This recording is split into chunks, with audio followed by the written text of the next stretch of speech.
चुके हैं अपने इस नए पार्ट के साथ, इस चैप्टर के साथ। चैप्टर काफ़ी बड़ा है तो हम धीरे धीरे करके इसे कवर करने की कोशिश कर रहे हैं। अ चेंजिंग कंट्री साइड, ठीक है। तो पॉपुलर परसेप्शन ऑफ किंग्स, अब इसमें हम क्या देखेंगे कि what did subject think about their rulers. तो हम इसमें रूलर के बारे में ज़्यादा देखना है कि कौन कौन सी चीज़ें हैं जो रूलर पर सोचने पर हमें मजबूर करती हैं, वो क्या क्या फैक्ट्स हैं। तो ऑब्वियसली जो इंस्क्रिप्शंस होते हैं वो हमें आंसर तो प्रोवाइड नहीं करते हर क्वेश्चन का, ठीक है। हालांकि उसमें कुछ डिटेल हमें मिल सकती है लेकिन हर डिटेल हमें उसमें नहीं मिल सकती। तो उसके बारे में किंग के बारे में पता कर सकते हो। जो ऑर्डिनरी पीपल्स हैं उनके बारे में बहुत कम ही अकाउंट और एक्सपीरियंस और थॉट्स हमें मिलते हैं। हिस्टोरियंस कोशिश करते हैं कि इस प्रॉब्लम को सॉल्व कर पाएँ, है ना। जो जातक कहानियाँ होती हैं, पंचतंत्र जो होते हैं, जो जातक कहानियाँ होती हैं वो ऑर्डिनरी मैंस की ही कहानियाँ होती हैं। तो जातक स्टोरीज से या फिर पंचतंत्र से हम पता लगा सकते हैं, ठीक है, प्रॉब्लम्स के बारे में, जातकास और पंचतंत्र से। बहुत सारी स्टोरीज ऐसी भी हैं जो बहुत पॉपुलर हैं, ओरल टेल्स हैं, ठीक है ना, जिसमें राइटिंग वगैरह कमिट की गई है। जैसे जातक होते हैं ना, उन्हें पाली भाषा में लिखा जाता है और पाली जो होती है ना वो नॉर्मल ऑर्डिनरी लोगों की भाषा होती है। तो ये जातक जो रिटन किया गया था ये पाली भाषा में किया गया था। कब किया गया था? 1000 BCE के अंदर आसपास, ठीक है। सॉरी। तो फर्स्ट मिलेनियम सीई के समय की बात है ये। फर्स्ट मिलेनियम सीई के समय जो जातक स्टोरीज थी वो पाली भाषा में कंपोज की गई थी, लिखी गई थी, ठीक है, रिटर्न की गई थी। एक स्टोरी है जिसका नाम है गंदा तिंदु जातक, ठीक है ना। तो गंदा तिंदु जातक जो है इसमें डिस्क्राइब किया गया है कि जो विग्ड किंग्स थे, ठीक है ना, उनके बारे में बताया गया है। और ये भी बताया गया है कि जो एल्डरली वुमेन और मैन होते थे, कल्टिवेटर्स, हर्डर्स, विलेज के बॉय, यहाँ तक कि एनिमल्स के बारे में भी, कि राजा जो है वो किस तरीके से जाता था, कैसे उनसे बात करता था, कैसी किस माइजरीज होती थी वहाँ पर, है ना। अटैक होते थे तो रॉबर्स नाइट में अटैक करते थे, टैक्स कलेक्ट करने कैसे जाते थे, किस तरीके की डरावनी सिचुएशन होती थी, लोग कैसे विलेजेस से अबेंडन होते थे, फॉरेस्ट में जाके रहने लगते थे। ये सब स्टोरीज आपको जातक स्टोरीज में मिलती हैं ना, जो ऑर्डनरी लोगों की स्टोरीज होती हैं। ये स्टोरी इंडिकेट करती है कि जो रिलेशनशिप है राजा का और उसके कार्यों का, उसके कार्यों के प्रति, उसका जो रूरल पॉपुलेशन है उसके प्रति। और जो किंग्स जो होते हैं फ्रिक्वेंटली क्या करते हैं, अपनी डिमांड करते हैं, हाई टैक्सेस की डिमांड करते हैं। जो पीजेंट्स होते हैं पर्टिकुलरली कुछ डिमांड करते हैं जो बहुत ऑप्रेसिव होती हैं, है ना। जो फॉरेस्ट होते हैं उनके पास हमेशा ऑप्शन होता है। जो जातक स्टोरीज होती हैं वो हमेशा लोगों के बारे में, लोगों पे कितना टैक्स बढ़ा, कितना कम हुआ, लोगों को कुछ अच्छी चीज़ें मिली कि नहीं मिली, किस तरीके की प्रॉब्लम वो फेस कर रहे हैं, गाँव में अटैक तो नहीं हुआ, रोबर्ट्स तो नहीं आए, उन्हें भागना तो नहीं पड़ रहा। इन सब चीज़ों के बारे में डार्क स्टोरीज में लिखा होता है। अब स्ट्रेटजीज फॉर इंक्रीजिंग प्रोडक्शन, अब वो प्रोडक्शन को इंक्रीज करने के लिए कौन कौन सी स्ट्रेटजीज, कौन कौन की कल्पनाएं, कौन कौन सी अपनी प्रक्रियाएं यूज़ करते थे। तो कुछ ऐसी स्ट्रेटजीज हैं जैसे कि जो शिफ्ट करती हैं प्लाउ एग्रीकल्चर के बारे में, ठीक है ना, जिसमें स्प्रेड होता है फर्टाइल एलुवियल रिवर्स। अब देखिए, अगर आपकी ज़मीन बहुत फर्टाइल होगी, फर्टाइल वैसे ज़्यादातर जो ज़मीन होती है वो रिवर्स के द्वारा लाए गए सेडिमेंट्स जहाँ डिपॉजिट हो जाते हैं, फ्लडी जो एरिया होता है वहाँ पर ज़्यादा फर्टिलिटी होती है। वहाँ पे जैसे गंगा और कावेरी नदी का जो फ्लडी एरिया है 6 BCE में वो बहुत ज़्यादा फर्टाइल था। जो आयरन के टिप प्लाउशेयर थे वो एलुवियल सॉइल को, हाई रेनफॉल होता था तो काफ़ी सॉफ्ट होती थी सॉइल, तो ईजिली उनमें प्लाउइंग हो जाती थी। और गंगा वैली के कुछ पार्ट के अंदर जो है प्रोडक्शन किसका ज़्यादा होता था, पैडी का, यानी कि जो धान होते हैं उनकी बहुत ज़्यादा खेती होती थी। धीरे धीरे करके ट्रांसप्लांटेशन होना शुरू हो गया, यानी पहले तो केवल सीड्स लगा दिया करते थे, तो सीड्स लगाने से प्रोडक्शन कम होता है। फिर जो पौधा होती है थोड़ा सा, अब सीड के जो पौधा आ जाता है फिर उस पौधे को अलग अलग क्यारियों में लगाते हैं तो उससे प्रोडक्शन इंक्रीज हो जाती है। तो बाद में ट्रांसप्लांटेशन ने जगह ले ली, सीड्स ग्रोइंग की जगह पर ट्रांसप्लांटेशन करना शुरू कर दिया, ठीक है। और उसके बाद में जो आयरन के प्लाउशेयर थे उससे एग्रीकल्चर प्रोडक्टिविटी जो की ग्रोथ थी वो इंक्रीज हुई, ठीक है। जो कुछ कॉन्टिनेंट के कुछ पार्ट में जो रिस्ट्रिक्टेड था, हर जगह नहीं होता था, वो कल्टीवेटर जो है सेमी एरिड एरिया में जैसे पंजाब का है, राजस्थान का है ना, वहाँ पे 12th सेंचुरी तक उन लोगों ने इस चीज़ को अडॉप्ट नहीं किया था, ठीक है। यानी ट्रांसप्लांटेशन से जो होने वाली खेती थी पैडी की उसको उन्होंने अडॉप्ट नहीं किया था अप टू 12th सेंचुरी। उसके बाद जो हिली ट्रैक है नॉर्थ ईस्टर्न की, सेंट्रल पार्ट ऑफ सब कॉन्टिनेंट है, वहाँ पर भी वो एग्रीकल्चर प्रैक्टिस किया जाता था, है ना। हल वगैरह यूज़ करते थे वो एग्रीकल्चर में, जो बहुत ज़्यादा बेटर था क्योंकि वहाँ पे जो ज़मीन होती है वो बहुत ज़्यादा स्ट्रॉन्ग होती है, तो आप उसको इसी हल वगैरह से ही खोद के गीली वगैरह करने के लिए, हल्की करने के लिए, ठीक है, यूज़ करते हो। दूसरी स्ट्रैटेजी क्या होती थी एग्रीकल्चर प्रोडक्शन को इंक्रीज़ करने की, आप इरीगेशन पर्पस इरीगेशन यूज़ करते थे। इरीगेशन आप करते थे कुओं से पानी ला करके, टैंक से पानी ला करके, कैनल्स वगैरह खुदवा करके, है ना। जो कम्युनिटी होती थी और जो इंडिविजुअल्स होते थे वो इरीगेशन के वर्क और ऑर्गेनाइज करते थे। यूजुअली जो पावरफुल मैन होते थे जिनमें किंग आपका होता है वो इन सब चीज़ों को इंस्क्रिप्शन में रिकॉर्ड करते थे। कि इरिगेशन जो हो रहा है वो किस किस मीडियम से हो रहा है, वेल से हो रहा है, टैंक से हो रहा है, कैनल खुदवाई, इन सब चीज़ों को, क्योंकि ये सब काम राजा का काम होता है कि फार्मर को इन सब चीज़ों को प्रोवाइड कराना, जिससे कि वो खेती में यूज़ करके प्रोडक्शन को इंक्रीज कर पाए, जो कि सोर्स बनता था टैक्स का राजा के लिए। तो राजा करता, तो राजा इन सब चीज़ों को क्या करता, रिकॉर्ड करता था, इन एक्टिविटीज़ को रिकॉर्ड करता था इंस्क्रिप्शन पर। जो रूरल सोसाइटी में क्या क्या डिफरेंसेस थे, देखो टेक्नोलॉजी के आने से प्रोडक्शन इंक्रीज हो गया, प्रोडक्शन से जो बेनिफिट हुए बहुत ज़्यादा अनइवन हुए, यानी कि ऐसा हो रहा था किसी एक का प्रोडक्शन बहुत ज़्यादा हो रहा है तो बहुत ज़्यादा पैसे वाला हो रहा है, दूसरे का कम हो रहा है तो गरीब हो रहा है, तो बहुत ज़्यादा अनइवन हो रहे थे। इस प्रोडक्शन से जो आपका इफेक्ट पड़ रहा था वो अनइवन था। इसका जो एविडेंट था वो क्या था कि जो ग्रोइंग हो रहा है डिफरेंशिएशन, लोग जो एंगेज हो रहे हैं एग्रीकल्चर के अंदर, तो स्टोरीज वगैरह थी उनके अंदर, जो बुद्धिस्ट ट्रेडिशन है स्पेशली, है ना, जैसे लैंडलेस एग्रीकल्चरल लेबरर्स हैं, छोटे छोटे पीजेंट्स हैं, बड़े बड़े लार्ज लैंड होल्डर्स हैं। तो जो गृहपति होता था ना, आपका गृहपति क्या होता था, पूरे के पूरे गाँव का, विलेज का या जन का हेड होता था, उसे गृहपति बोलते थे। तो गृहपति ऑफर पाली टेस्ट में लिखते थे और सेकंड और थर्ड कैटेगरी के माने जाते थे। जो बड़े बड़े लैंडलॉर्ड्स हुआ करते थे और जो विलेज के हेडमैन्स होते थे, वो इमर्ज हो क्या एक पावरफुल फिगर की तरफ है, ठीक है ना। वो क्या करते थे, कल्टीवेटर्स को कंट्रोल करने की कोशिश करते थे, क्योंकि उनके पास बहुत ज़्यादा लैंड होती थी, उस लैंड पे खुद तो खेती करते नहीं थे। जो विलेज मैन होता था, विलेज हेड होता था, वो भी उस जमीन पे खुद नहीं खेती करता था, वो कल्टीवेटर्स को रखता था और उनको इंडायरेक्टली कंट्रोल करता था। जो तमिल लिटरेचर संगम टेस्ट है उसमें भी अलग अलग कैटेगरी के लोगों के बारे में मेंशन है, जैसे कि जो लैंड ओनर होता था उसे वेल्लालार बोलते थे, और जो खुद खेती करता था प्लाउमैन होता था, है ना, उसे क्या बोलते थे, उज्जावर बोलते थे, और जो वहाँ पर लैंड होती थी उसको उर या गाँव को उर बोला करते थे, और जो स्लेव्स होते थे, जो खेती करते थे, जो दास होते थे, उन्हें अधिमई बोला करते थे। जो तमिल टेस्ट में, जो संगम टेस्ट है उसमें जो लिखा हुआ है उसके हिसाब से है कि जो आपके लैंड लॉर्ड्स उन्हें वेल्लालोर बोलते हैं, जो प्लाउमैन है उसे उज्जावर बोलते हैं, और जो आपके स्लेव्स है उन्हें अधिमई बोलते हैं, सॉरी, ठीक है ना। तो वेल्लालार है आपका, उज्जावर है आपका, अधिमई है आपका, ठीक है ना। और आपके और ये के अलावा और जो आपका और होता था वो गांव को बोला जाता था। तो ये सब डिफरेंस थे उनकी एक्सेस ऑफ लैंड के ऊपर, कि उनके पास ज़मीन कितनी है, लेबर कितनी है, नई टेक्नोलॉजी कितनी है, उसके बेसिस पे इनको डिवाइड कर दिया गया था, ठीक है, सिचुएशन वाला कंट्रोल करने के लिए। अब गृहपति देखो, गृहपति जो है एक ओनर होता है, एक मास्टर होता है, एक हेड होता है हाउस होल्ड का, जो क्या करता है, बहुत ज़्यादा एक्सरसाइज करता है कंट्रोल वुमेन्स के ऊपर, यानी कि एक घर का जो पति है ना, एक तरीके से जो घर का आपका हेड है, जिसकी घर में चलती है, वो बच्चों के ऊपर, वुमेन्स के ऊपर, सबके ऊपर कंट्रोल करता है, स्लेव्स के ऊपर, उस घर में काम करने वाले नौकरों के ऊपर, सबके ऊपर उसी की चलती है, यानी कि घर का मालिक एक तरीके से बोल सकते हैं कि सबको ऑर्डर दे रहा है, बच्चों को, बीवी को, है ना, औरतों को, स्लेव्स को, वर्कर्स को, सबको ऑर्डर दे रहा है। तो एक कॉमन रेसिडेंस एक तरीके से गृहपति होता है। जो रिसोर्सेज होते हैं जिनमें लैंड है, एनिमल्स है और बाकी की चीज़ें हैं ना, जो हाउस होल्ड से बिलोंग करते हैं, तो ये सब जो स्टेटस होता है मैन का, ये बहुत ज़्यादा अर्बन इलाइट का, जिसमें वेल्दी मर्चेंट्स भी शामिल होते हैं, उसे गृहपति बोला जाता है, ठीक है। ये इंपॉर्टेंट बाउंड्रीज के बारे में लिखा हुआ है। देखो मनुस्मृति जो है एक बहुत इंपॉर्टेंट लीगल टेस्ट है। हमारे भारत का शुरुआत का जो लीगल टेस्ट है वो मनुस्मृति ही है, जो संस्कृत के अंदर लिखा हुआ है। तो मनुस्मृति बहुत बेस्ट नोन है लीगल टेस्ट का, जो कि संस्कृत भाषा में लिखा हुआ है। और इसको लिखा कब गया, कंपाइल कब किया गया, इसको कंपाइल किया गया 2nd सेंचुरी BCE से 2nd सेंचुरी CE तक। ये वाला टाइम पीरियड मैंने आपको बताया था, ये किसका टाइम पीरियड था, 2nd सेंचुरी BCE से लेकर के, और ये आपका 2nd सेंचुरी CE तक, ये आपका टाइम पीरियड मैंने आपको बताया था कुशांस का, ठीक है, ये कुशांस का टाइम पीरियड चल रहा था। तो इसमें एडवाइस की गया है कि इनको क्या क्या एडवाइस किया गया है, उसको किया गया है कि उसे कंट्रोवर्सीज जो होती हैं बाउंड्रीज़ को लेकर के, है ना, मार्केट में जो दिक्कत होती है, परिट्स होते हैं, स्टोन बोन्स हैं, काव के हेयर्स हैं, शेप एशिश हैं, पोस्टर्स हैं, ड्राइड काउ डंग है, ब्रिक कोल पेबल सैंड, इन सब को रिलेटेड जो भी सिमिलर सब्सटेंस है ना, वो सॉइल के अंदर डेके नहीं होते हैं, तो उनको छुपा दिया जाता है, ठीक है। तो आप एक बार और कंफर्म कर लेना कि जो 2nd सेंचुरी BCE से, हम एक बार और पीछे जाके देख लेते हैं कुशांस का 2nd सेंचुरी BCE से था कि नहीं था।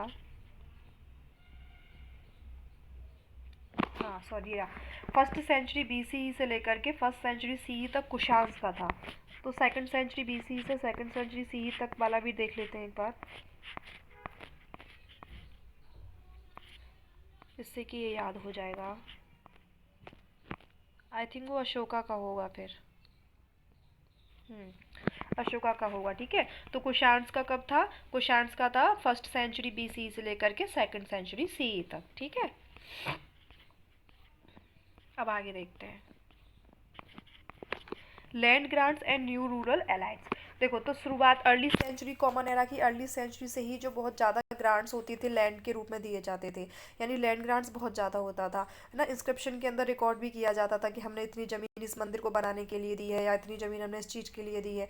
इंस्क्रिप्शन जो होते थे स्टोन पर लिखे जाते थे या फिर किसी कॉपर की प्लेट पर लिखे जाते थे। उसमें पूरा रिकॉर्ड होता था कितना ट्रांजेक्शन तुमने किया है, कितनी लैंड किसने किसने रिसीव करी, क्योंकि रिकॉर्ड तो रखना है, और रिकॉर्ड ऐसा नहीं रखना है कि ख़त्म हो जाए जल्दी ही, तो इसलिए हम इंस्क्रिप्शन के ऊपर उस रिकॉर्ड को रखते थे। ज़्यादातर जो ग्रांट्स हुआ करते थे वो या तो रिलीजियस पर्पस के लिए, रिलीजियस इंस्टीट्यूशन बनाने के लिए, या फिर ब्राह्मण्स को दिए जाते थे।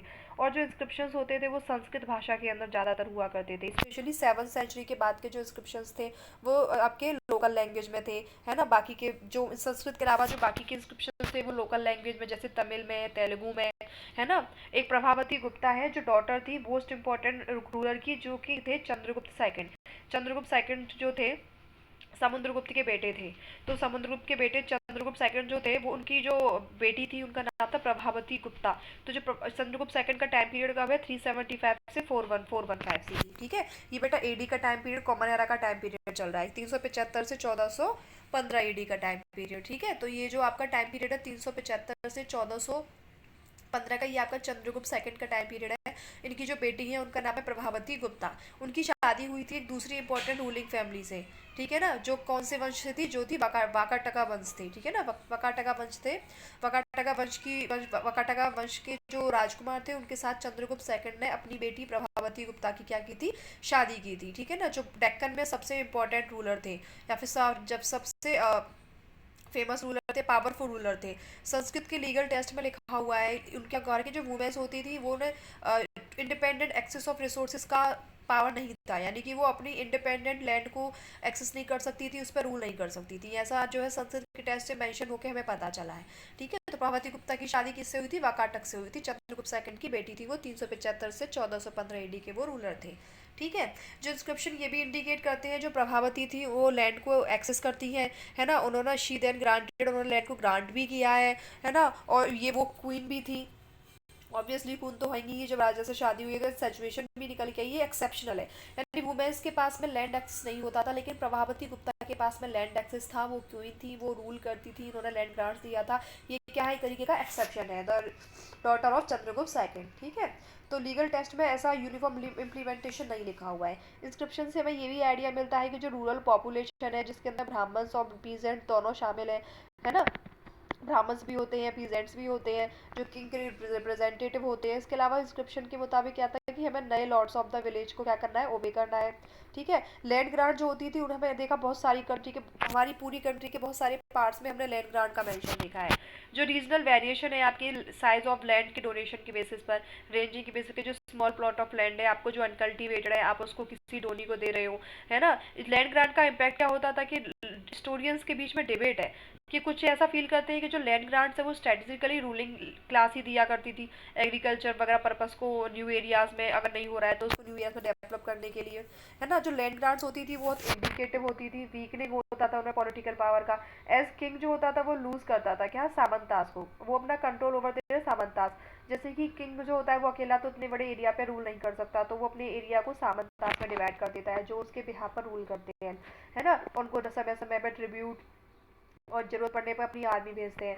तो उन्होंने क्या करा, एलाइज को जीतने के लिए बहुत सारी ग्रांट देते थे, जैसे कि वो अपने एलाइज बना लें उन लोगों से। राजा जो होता था वो सुपरमैन की तरह काम करता था, है ना, ये हम अगले सेक्शन में देखेंगे।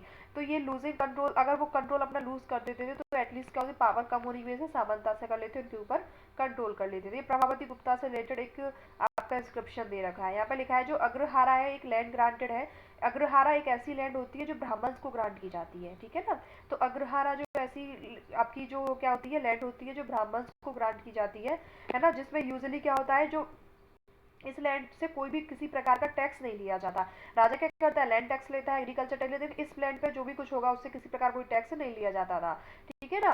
यानी राइट टू कलेक्ट जो ड्यूज होता था लोकल पीपल से, लेकिन इस वाली लैंड पे जो को जिसको कि वो ब्राह्मण्स को गिफ्ट करते थे या दान करते थे, ग्रांट करते थे, अग्रहारा लैंड से किसी प्रकार का कोई भी टैक्स नहीं लिया जाता था।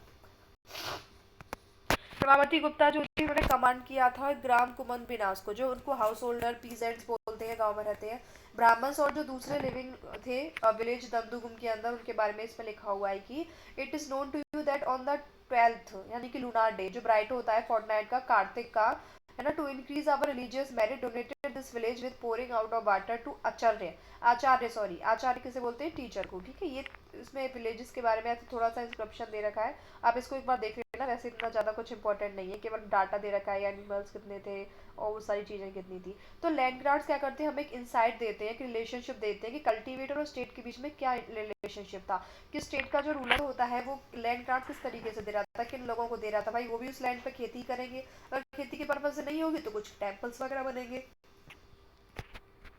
तो जो लोग थे वो जो ऑफिशियल्स और सामंतास नहीं थे, जो पैचरलिस्ट थे, फिशर वर्क, फिशर फॉक थे, या हंटर गैदरर थे, या सेमी सेडिएंटरी आर्टिशंस थे, जो सिफ्टी कल्टीवेटर करते हैं वो थे। इस तरीके के जो ग्रुप होते थे ना, उनके बारे में हमें इतना ज़्यादा डिटेल में नहीं है, क्योंकि एक जगह पे तो ये रुकते नहीं थे, एक जगह दूसरी जगह भागते रहते थे, तो इसलिए इनके बारे में इतना ज़्यादा डिटेल में कहीं पर इन्फॉर्मेशन नहीं मिली गई है, ठीक है ना, पैचरलिस्ट की, नोमैड्स की, और जो आपकी शिफ्टिंग कल्टीवेटर वाले हैं, इन सब लोगों की। तो टाउन्स एंड ट्रेड्स, तो जो नई नई सिटीज़ हैं उनके बारे में, तो हम देखते हैं कि जो हमारा स्टेप था वो अर्बन सेंटर से वापस आया, उन्होंने इमर्ज किया बहुत सारे पार्ट में, इंडिया के सब कॉन्टिनेंट में 6th सेंचुरी BCE से नई नई सिटीज़ बनने लगी, जिनको हमने बोला भी महाजनपद, उनकी कैपिटल जो थी इंपॉर्टेंट सिटी के रूप में उभर के आने लगी।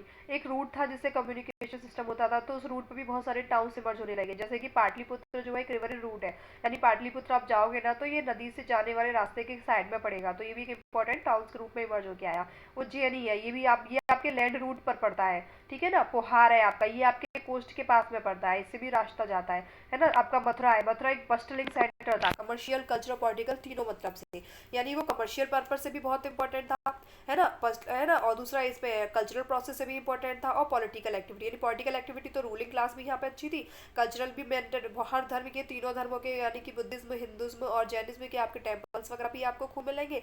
और ये कमर्शियल इंपॉर्टेंट था क्योंकि ये इंपॉर्टेंट ट्रेडिंग रूट के साइड में बचा, फिर रास्ते में पड़ता था, ठीक है। तो अर्बन पॉपुलेशन आप देखो तो इलाइट्स एंड क्राउड पर्सन, तो हमने देखा था कि जो राजा होता है और जो रूलिंग इलाइट्स होते हैं वो 45 सिटीज़ के अंदर रहते हैं।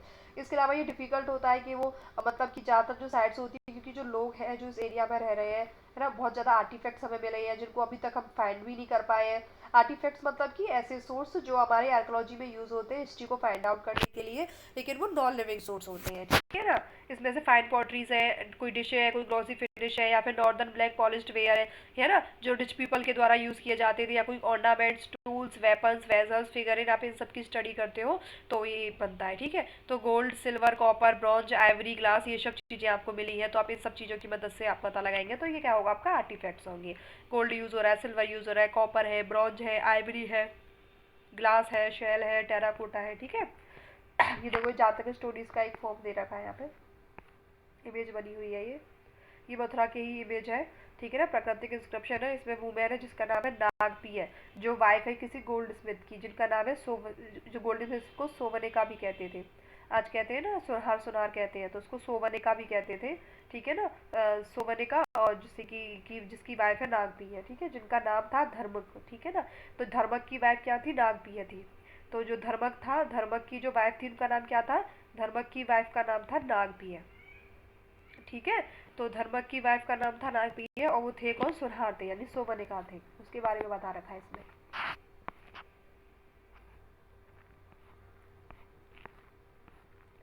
ये देखो, ये आपका एक डायग्राम बना हुआ है, सॉरी, इसमें कुछ इंपॉर्टेंट किंगडम्स और टाउन्स दे रखे हैं। जैसे देखो तक्षशिला, तक्षशिला इंपॉर्टेंट सेंटर था कुशांस का, और मथुरा भी था, है ना। मथुरा दिखा है आपको, कन्नौज दिखा गंगा नदी किनारे, श्रावस्ती दिखा, ठीक है ना, वैशाली, पाटलिपुत्र, राजगीर, महस्थान, चंद्र के ये सॉरी चंद्र के दुर्ग, विदिशा, उज्जैनी, है ना, शका यहाँ रूल कर रहे थे, वकाटकास यहाँ रूल कर रहे थे, ठीक है ना, जिसके साथ चंद्रगुप्त सेकंड ने अपनी बेटी प्रभावती की शादी करी थी, ठीक है ना, इन रूलिंग रूलर्स के साथ, है ना। ये बरकुछा है, सोपरा है, पैथन है ना, ये धन्य कताका है, ये शिशुपाल घर है ना। ये चोलास में देखो, ये चेराज है, चोलास देखे, चेराज और पांड्यास, इसमें देखो पुहार है, कदुमला, ये तो ये इंपॉर्टेंट क्या है, सेंटर्स हैं, ठीक है। तो 2nd सेंचुरी BC तक क्या हुआ, हमें बहुत सारे इंस्क्रिप्शंस मिले जिनमें बहुत सारी सिटीज़ मेंशन थी, है ना, जिसमें कुछ डोनर्स भी थे, कुछ ऐसे थे जो ऑक्यूपेशन भी अच्छा खासा कर रहे थे, सिटीज़ में रह रहे थे, टाउन्स में रह रहे थे, है ना। वीवर्स है, कारपेंटर्स है, कारपेंटर्स है, पोर्टर्स है, गोल्ड स्मिथ है, ब्लैक स्मिथ है, ये सब टाउन्स में रह रहे है ना। रिलीजन है, रिलीजियस टीचर्स है, मर्चेंट्स है, किंग्स है, ये सब टाउन्स में रह करके भी काम कर रहे थे, ठीक है। जो गिल्ड्स और श्रेणीज होते हैं, जो ऑर्गेनाइजेशन होता है क्रॉप प्रोडक्शन का या मर्चेंट्स का, उनका मेंशन रहता है इसमें। तो जो गिल्ड्स होते हैं प्रोबेबली क्या करते हैं, रॉ मटेरियल को प्रोक्योर करते हैं, है ना, तो रेगुलेट करते हैं प्रोडक्शन को, मार्केटिंग फिनिश प्रोडक्ट करते हैं। क्राफ्ट पर्सन जो होते हैं ना, ये यूजली क्या करते हैं, आयरन टूल्स को यूज करते हैं, है ना, डिमांड्स वगैरह अर्बन विलेजेस की बहुत ज़्यादा होती है, उन सबको भी देखते हैं। अब ट्रेड जो हो रहा है सब कॉन्टिनेंट के अंदर, उसमें उस पर्पज से देखते हैं।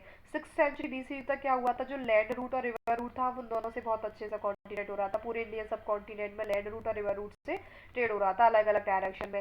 सेंट्रल एशिया में भी सामान जा रहा है, ओवरसीज भी जा रहा है, पोर्ट से भी जा रहा है, coastline areas, Arabian Sea, East and North Africa तक, वेस्ट एशिया तक सामान जा रहा है ना, बे ऑफ बंगाल में, साउथ ईस्ट एशिया चाइना तक जा रहा है। तो ये सब चीज़ें थी। और जो ट्रांसवर्स रूट थे ना, जिसमें पैडलर्स भी इन्वॉल्व थे, जो प्रोबेबली ट्रैवल करते थे का ना, फुट और मर्चेंट्स जो थे ट्रैवल करते थे कारावांस में, अपना सामान ले लेकर के जाते थे एनिमल्स के साथ, है ना, पैक करके, या फिर अपना बहुत रिस्की होता था क्योंकि बहुत ज़्यादा प्रॉफिटेबल भी होता था। साथ ही साथ जो सक्सेसफुल मर्चेंट्स होते थे वो डिजाइनेट करते थे वस्तु बनता मिल में, है ना, और सैंतीस एंड सतवाहस प्राकृतिक में।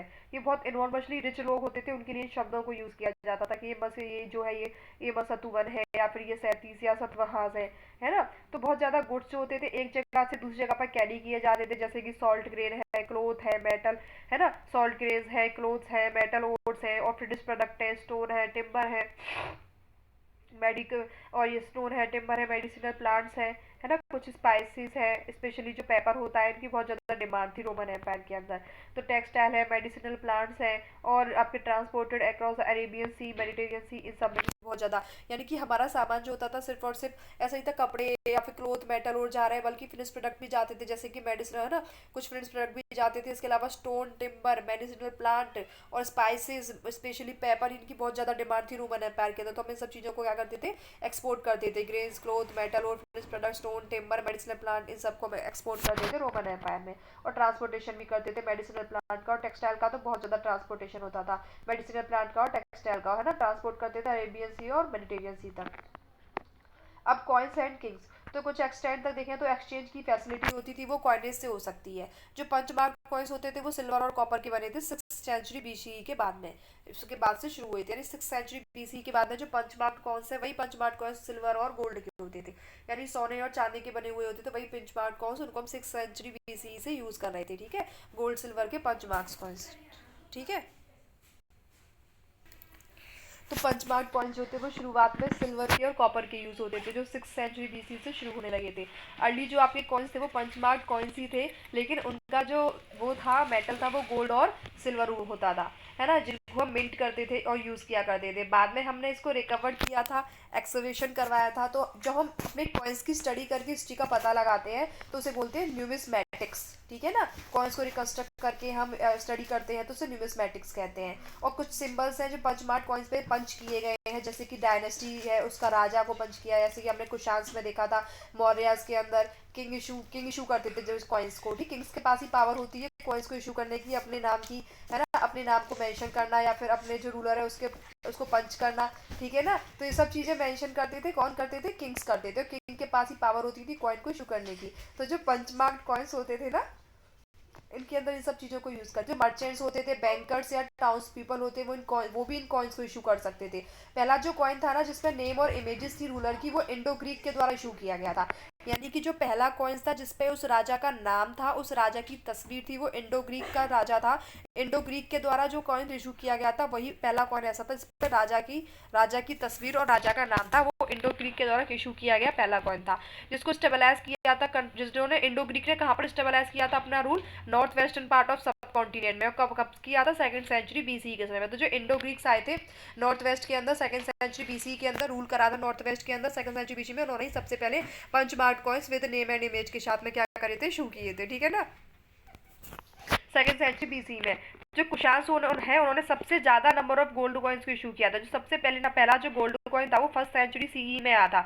तो सबसे पहले जो गोल्ड कॉइन को इशू करने वाले रूलर थे वो कुशान थे। उन्होंने कब किया था, 1st सेंचुरी CE के अंदर उन्होंने सबसे पहले गोल्ड कॉइन को इशू करा था कि उन्होंने कुशांस ने, सबसे ज्यादा नंबर ऑफ गोल्ड कॉइन्स को, पहले गोल्ड कॉइन को इशू करने वाले कुशांस थे 1st सेंचुरी CE के अंदर, ठीक है। आइडेंटिकल और इशू किए थे उन्होंने, रोमन एम्परर ने भी बहुत सारे कॉइन इशू किए थे। पार्थियन जो ईरान के जो रूलर थे उनको पार्थियन बोला जाता था, है ना। वहाँ पे भी हमने बहुत सारी साइड मिली है, और नॉर्थ इंडिया में, सेंट्रल एशिया के अंदर, जहाँ पे हमें इनके जो कॉइन्स है वो भी फाइंड आउट हुए हैं। तो गोल्ड के कॉइन्स इंडिकेट करते हैं कि जो ट्रांजैक्शन है उसकी वैल्यू बहुत इनॉर्मस वैल्यू है, बहुत ज़्यादा लेवल पर आपका ट्रेड हो रहा है। और उसके बाद में जो आपके रोमन कॉइन्स हैं वो हमें अपनी आर्कोलॉजिकल साइट से मिले, इससे हमें क्या पता चलता है कि हमारा ट्रेड रोमन कल्चर से होता था, क्योंकि वहाँ के कॉइन्स भी हमें यहाँ पर मिले हैं। साउथ इंडिया जो होता था वो रोमन एम्पायर का पार्ट नहीं था, है ना, वो उसका बहुत ज़्यादा क्लोज कनेक्शन था ट्रेड के पर्पज से, इतना ज़्यादा पार्ट केवल ट्रेड के पर्पज से ज़्यादा कनेक्शन था। कॉइन जो इशू करते थे वो ट्राइबल रिपब्लिक भी करते थे, जैसे कि यादव यदे थे। जो यदे वंश था वो पंजाब और हरियाणा में रूल कर रहा था फर्स्ट सेंचुरी सीई में। और इसी समय सबसे ज्यादा नंबर और पहला जो गोल्ड कॉइन था वो इशू कर रहा था कुशांस ने। उसी समय यदेश थे जो वो रूल कर रहे थे पंजाब और हरियाणा में। तो आर्कोलॉजिस्ट ने यहाँ पर बहुत सारे कॉपर के कॉइन्स जो है वो स्केवेट करे हैं, वो अनर्थ करे हैं, जो यदेश ने यहाँ पे पंजाब और हरियाणा में इशू करे थे। जिस समय इसी समय कंटेम्प्रेरी फर्स्ट सेंचुरी सी के अंदर कुशन अपने गोल्ड कॉइन को इशू कर रहे थे। और सबसे पहले पंचमार्क कॉइन पे अपना नेम और इमेज बनाने वाले इंडो ग्रीक्स थे, जो फर्स्ट सेंचुरी सी के अंदर क्या कर रहे थे, नॉर्थ वेस्ट के अंदर रूल कर रहे थे। और सेकंड सेंचुरी सी और सेकंड सेंचुरी सी के लिए कुशांस भी आपके नॉर्थ वेस्ट में रूल कर रहे थे, उन्होंने गोल्ड कॉइन को इशू किया था, है ना। और उससे पहले यदेश जो पंजाब हरियाणा में रूल कर रहे थे, जहाँ पे हमें आर्कोलॉजिस्ट ने अनर्थ किया है बहुत सारे कॉपर्स के कॉइन अनर्थ किए, ठीक है ना। इंडो ग्रीक पहले ऐसे थे जिन्होंने सबसे पहले कॉइन को इशू करा, वहाँ पे अपने नेम और इमेज को इंडक्ट करवाया। और कब से कब तक उनका रूल था इंडो ग्रीक्स का, इंडो ग्रीस का जो रूल था वो सेकंड सेंचुरी बीसी के बाद में, ठीक है ना। उन्होंने नॉर्थ पार्ट पे कब रूल किया था, सेकंड सेंचुरी बीसी, यानी कि जब जो कुशांस थे जो सेकंड सेंचुरी बीसी से सेकंड सेंचुरी सी तक उन्होंने रूल करा था। उसके बाद इंडो ग्रीक्स ने वहाँ पे रूल किया था, जिन्होंने सबसे पहले ऐसे कॉइन इशू करे जिन पर उन्होंने अपनी नाम और इमेज को क्या करा था, मेंशन किया था, ठीक है ना। सेकंड सेंचुरी सी के बाद इंडो ग्रीक्स ने किया था। सेकंड सेंचुरी सी तक बीसी से लेकर के सेकंड सेंचुरी सी तक आपके कुशांस थे। तो जो कॉइन ट्रैवल मैंने भी बताया आपको, जो कॉपर के जो कॉइन्स है वो हमें बहुत सारे मिले हैं, जो यदुवंश के लोगों ने क्या करे हैं, इशूट करे हैं इकोनॉमिक एक्सचेंज के लिए।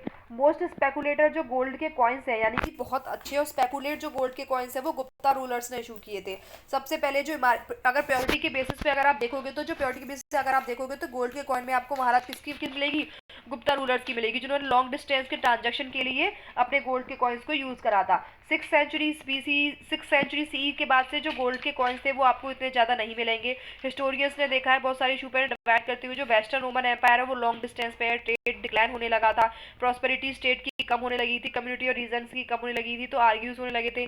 जो नेटवर्क था ट्रेड का, है ना, वो उसकी वजह से ही स्टेट्स जो है बहुत ज़्यादा इमर्ज होते, तो बहुत सारे कॉइन जो बहुत ज़्यादा मिल रहे थे गुप्ता रूलर के अंदर, वो कॉइन्स अब कम मिलने लगेंगे। तो इससे के मतलब क्या पता चलेगा कि जो ट्रेड हो रहा है वो क्या हो रहा है, डिक्लाइन हो रहा है। तो देखो ये यदुआस का कॉइन है, कि योध्यास का कॉइन है, यहाँ पर जो आपको इसकी फोटो दिखाई दे रही है। और ये जो आपके कॉइन है गुप्तास के कॉइन है, जो गोल्ड के कॉइन्स है जो प्योरिटी के मामले में बहुत खरे उतरते हैं, ठीक है। उसके बाद ये आपका चैप्टर अब रह गया है, थोड़ा सा चैप्टर रह गया आपका, बस ये वाला पेज, एक ये और एक ये, बस थोड़ा सा रह गया है, ठीक है।